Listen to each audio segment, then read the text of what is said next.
America के mainland से हजारों किलोमीटर दूर पैसिफिक ओशन में अमेरिका की मिलिट्री प्रेजेंस इतनी पावरफुल क्यों है? क्योंकि यहां एक ऐसी स्ट्रेटेजिक चेन है जो अमेरिका को ईस्ट एशिया के बिल्कुल पास रखती है। सबसे पहले आता है हवाई। हवाई मेनलैंड अमेरिका और वेस्टर्न पैसिफिक के बीच एक नेचुरल स्ट्रेटेजिक ब्रिज की तरह काम करता है। लेकिन हवाई से और वेस्ट जाओ तो मिलता है एक छोटा सा आइलैंड, ग्वाम। ग्वाम की लोकेशन अमेरिका को वेस्टर्न पैसिफिक के बहुत करीब मिलिट्री एक्सेस देती है। अब मैप पर और नॉर्थ देखो, जापान। जापान अमेरिका का सिर्फ एलाय नहीं है, ये वेस्टर्न पैसिफिक में यूएस मिलिट्री प्रेजेंस का एक मेजर फॉरवर्ड पोजीशन है। अब साउथ की तरफ देखो, फिलीपींस। फिलीपींस की लोकेशन ताइवान और साउथ चाइना सी दोनों के पास है, इसीलिए इसका स्ट्रेटेजिक इंपॉर्टेंस बहुत ज्यादा है। और फिर आता है ताइवान।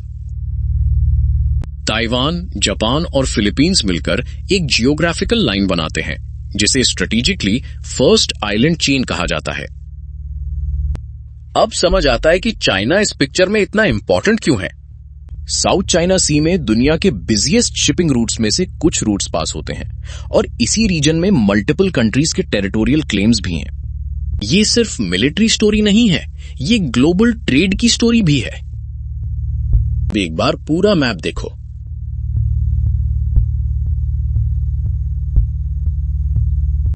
अमेरिका के लिए ये इंडिविजुअल आइलैंड्स और कंट्रीज नहीं, बल्कि अलायंसेस, बेसेस, एक्सेस और लॉजिस्टिक्स का एक ह्यूज नेटवर्क है। लेकिन एक important correction, America literally Pacific ocean को कंट्रोल नहीं करता।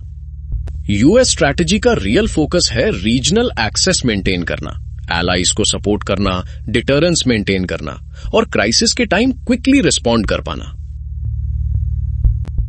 प्रॉब्लम यह है कि चाइना भी इसी रीजन में अपनी मिलिट्री और इकोनॉमिक पावर रैपिडली एक्सपैंड कर रहा है। इसलिए पैसिफिक अब सिर्फ एक ओशन नहीं रहा, ये 21st सेंचुरी की बिगेस्ट स्ट्रेटेजिक कंपटीशन का सेंटर बन चुका है। एक तरफ अमेरिका का आइलैंड एंड अलायंस नेटवर्क और दूसरी तरफ चाइना का रैपिडली ग्रोइंग पावर प्रोजेक्शन।